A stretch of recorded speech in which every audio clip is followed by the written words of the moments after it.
This time we're gonna show you guys a whole post game. Are we allowed to do that? Yeah, we are. Because we want you guys to have like a Costco-sized sample of what membership is all about. I feel like we're kind of breaking the rules here. We are, but I like breaking the rules, it feels good. So in this one post-game show, we covered 3 different stories, and it goes from serious to not so serious. Pramila Jayapal, representative who has been very supportive of Medicare-for-all, authored her own Medicare-for-all bill, was talking about the details of her plan, and we covered that. We also covered a caged nativity scene, which was meant to raise awareness about migrants who are caged at the border. And then we had fun with pigeon cowboy hats. What's that about? Well, let's watch. Pramila Jayapal is one of the lawmakers who has written her own version of Medicare for All. So there's the Bernie Sanders version, there's her version. They both advocate for single payer healthcare with some minor differences. And recently, Representative Jayapal defended Medicare for All in an op-ed on NBC News's website. And I wanted to share some excerpts with you because I think that a lot of what she says perfectly summarizes the urgency of now, the importance of a single payer healthcare system, not a public option, not a mix between private and public health insurance. I'm talking about single payer, that's what she's talking about, that's what she's advocating for, and she lays it out in this wonderful op-ed. So she writes, it's easy to understand why so many Americans are in favor of a single payer system. 34 million American adults know someone who died after not getting the treatment they needed due to costs. Medical debt, even after the Affordable Care Act, drives more than 500,000 people, that's 500,000 people, into bankruptcy each year. Millions of people still forego needed care or skimp on necessary life-sustaining medications like insulin because of rising out-of-pocket costs. So I want to add a little bit of a personal story to this, because just yesterday I was having a conversation with my mom who's had like debilitating back pain. And it's started with her shoulder and like now it's shooting down to her lower back. And so she goes to the doctor and she wants to get an x-ray done because she wants to know what's going on. And the doctor, she called me when she was on her way home from the doctor. She was told, the x-ray is gonna cost a lot.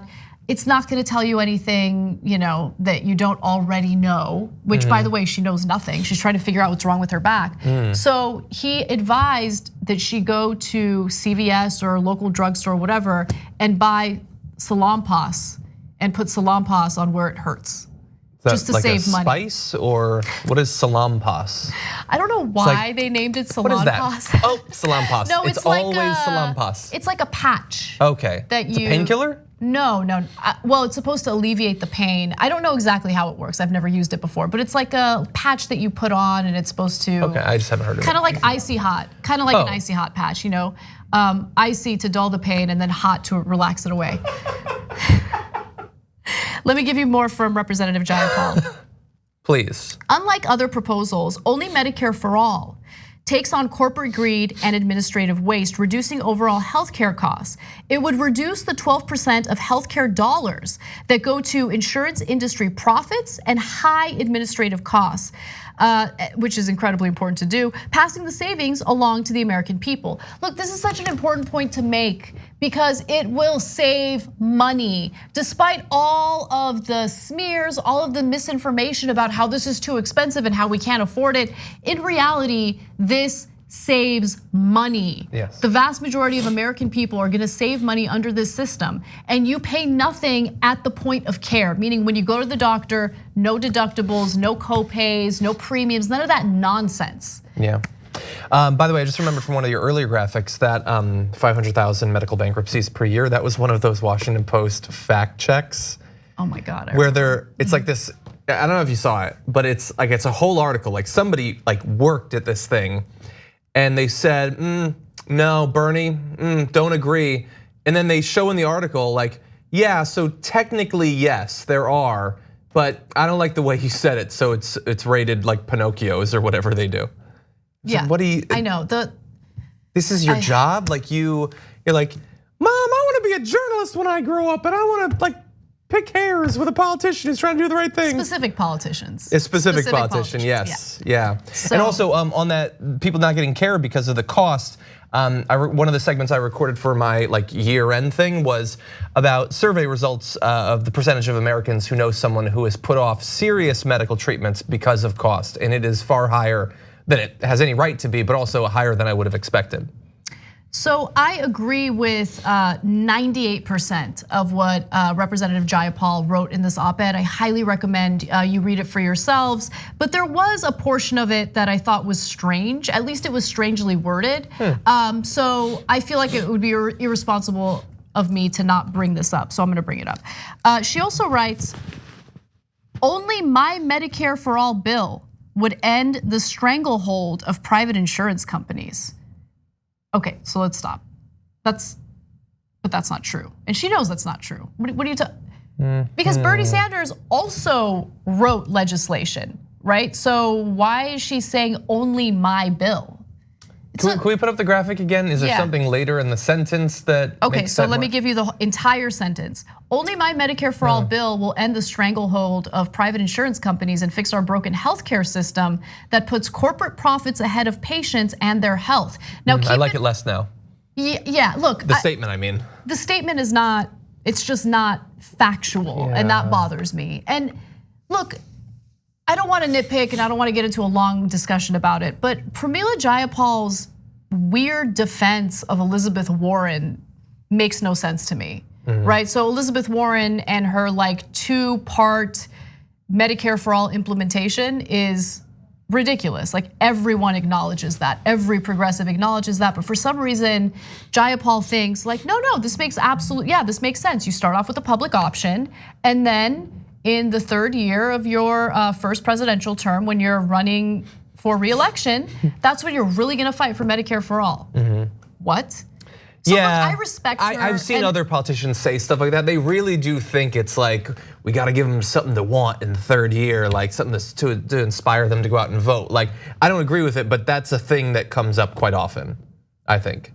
Where they really do think we're gonna put, because they want to increase the stakes. The idea is, look, it's the midterms. Normally, the turnout for one party goes down between the election and the midterms. So or for the re-election. So the idea is let's give them something something to fight for. So look, I don't agree with it, by the way, but that's what I think they would say. And my rebuttal is not toward you; it's toward that argument. My rebuttal is, how about Democrats try something new, which is going in fighting and actually passing something? Yeah. No. How about 6 years? It's so ridiculous. How about many years? It's just Anyway, look, don't get too, I guess, distracted with the 2% of this op-ed that I disagree with, or you might disagree with. This is an important op-ed, and it's important to lay out the facts for Americans so they understand. When other corporate politicians are telling you that this can't be done, the fact of the matter is, what the system that we have today is what can't continue. Right? There's far too many Americans losing their lives or finding themselves in financial ruin because we have this greedy healthcare industry that does not care about providing care or real insurance to the American people. All it really cares about is turning a profit, and that's what they've been doing. Agreed. All right, well, let's move on to fun stuff because there are fun stories today. Well, this isn't fun, but this is it's an important story. So. One church is making headlines for the way they have decided to display their nativity scene. The Claremont Methodist Church has created a Christmas nativity scene that depicts Jesus, Mary, and Joseph as refugees detained in cages and separated from one another.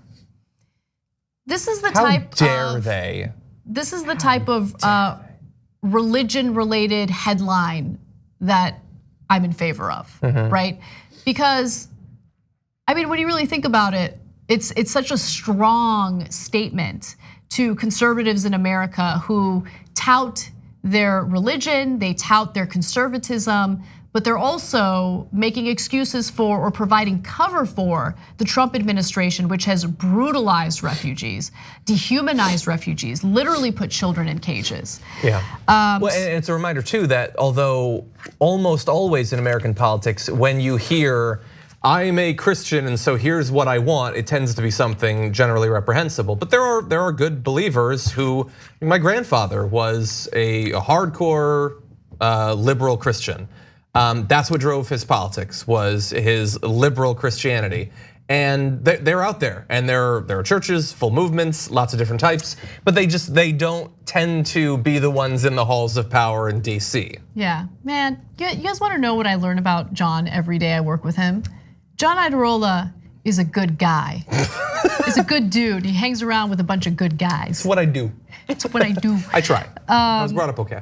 Yeah, no, I mean, I love that. And here's the thing, unfortunately, the worst, like the people who twist their religion in order to justify their hatred, those are the ones that unfortunately take up the headlines, they get most of the attention, but there's so many wonderful people of faith in this country, right? Yeah. And so, look, I don't believe in religion, I'm an atheist, but I believe in the freedom of religion, right? And so I don't want the positive message from religious people in this country to be taken over by some of the more unsavory individuals. Yeah, and it really shouldn't be too surprising because, like, think about it. Like, who is going to succeed, do well, have connections with powerful people?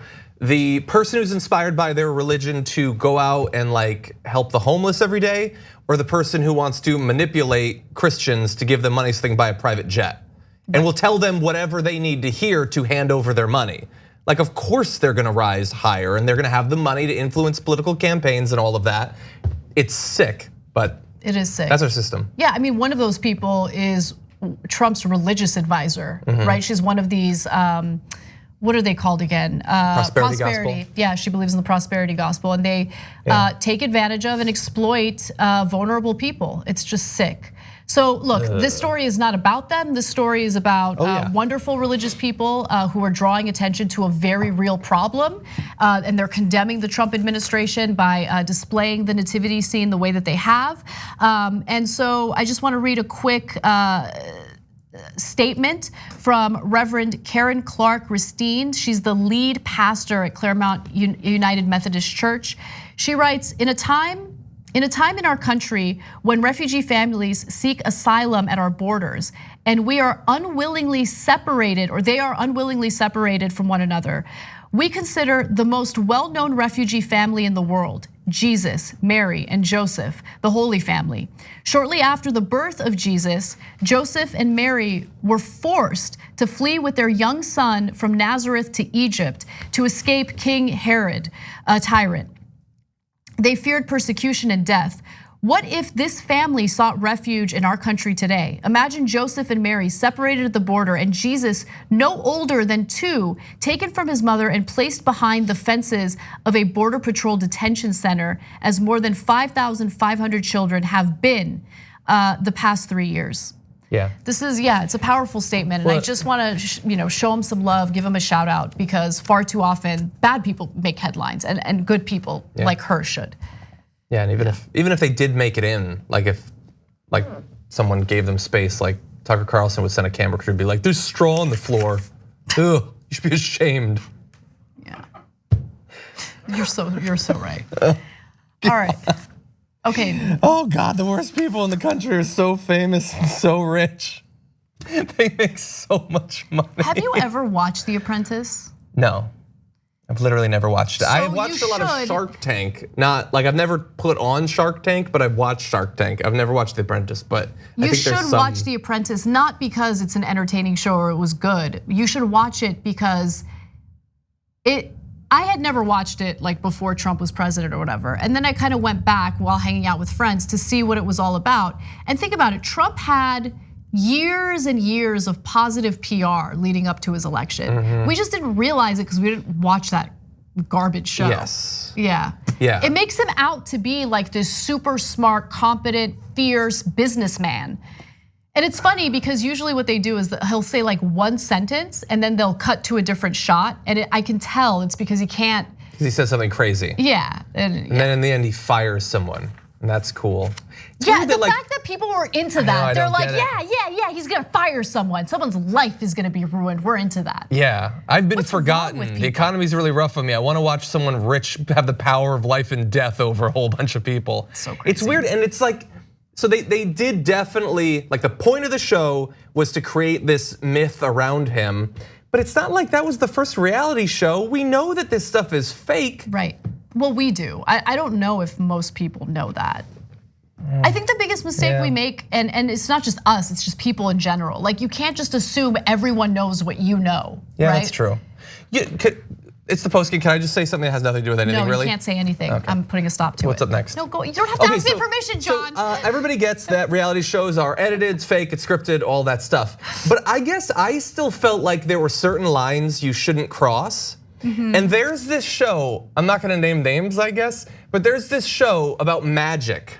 It's of a person going out and doing magic for people. And it's fake. They edit it like they have actors, they do CGI compositing. It's like you can't be a street magician and lying about it. Shouldn't that be a line you don't cross? You're supposed to have the illusion of like you turn your body this way or you put it down your sleeve. Anybody can do magic if you're just green screening it.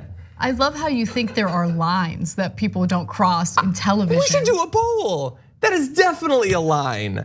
If magic is not sacred, what is, America? Okay. Hang on, John. Isn't the true nature of magic illusion, false, fakery? Bingo. No, but it would be like I'm gonna make this rabbit disappear. Here's a rabbit, and then I hit you over the head with a hammer, and while you're passed out, I throw it out a window. That's not magic. That's not, I'm supposed to like put a sheet over and then it drops into a hole or something. I love how like fired up you are about it. Just this. seems like, is anything real? No, I mean, look, yes, but I don't know if people find what's real entertaining because what's real is dark and full of terrors. It's true. Okay, though, you won me over with that. Right? So what's real? I mean, what we do is real, and sometimes it's really depressing. Yeah. Right? Yeah. Yeah, but you know what? Let's move away from the depressing stuff and end on, well, there's a it's kind of depressing. Yeah, it is. We keep teasing that it's gonna be happy, but it's not. So this is an optical illusion, right? Or this is something that might look fun and cute, which is what I initially thought, but it's actually not once you dig into the story. All right, so the people of Las Vegas have been sighting pigeons with tiny cowboy hats. So look, this is. So look.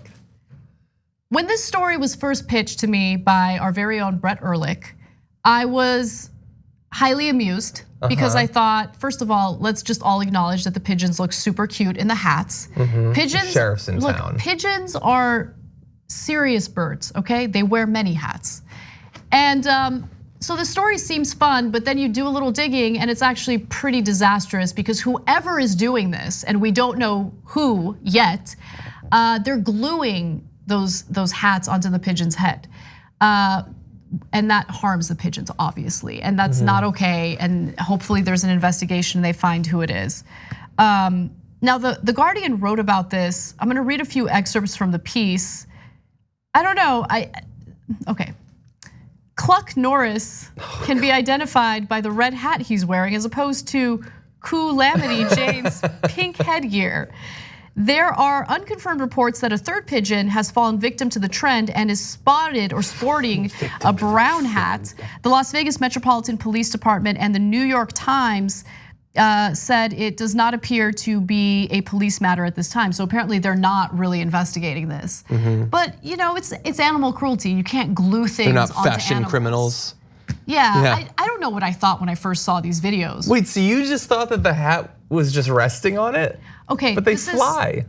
Sometimes people. Animals are innocent. Okay, no, I knew that there was something attaching or securing the hat onto the pigeon's head, but like, stick to a tape. This is how naive I am. Like, okay, so how do people wear hats and they want it to stay in place? There's usually like a little strap. So I don't know why I thought, oh, maybe they tie a little thing. That's kind of cute. I thought maybe there was like a little like a ribbon or maybe a thread, something that you can't really see in those videos. But no, they actually glued it onto their heads, which is devastating. Yeah. I almost don't even want to put this out here because I'm worried that someone's gonna do it. But like, I think for Christmas, like little Santa beards would be really cute on the pigeons. Don't do it. Don't glue a bird. What is it about? So weird. What is it about putting human articles of clothing on animals that's so cute? Because people do it to their dogs all the time, right? That's true. Like Charlie looks so good in his winter sweater.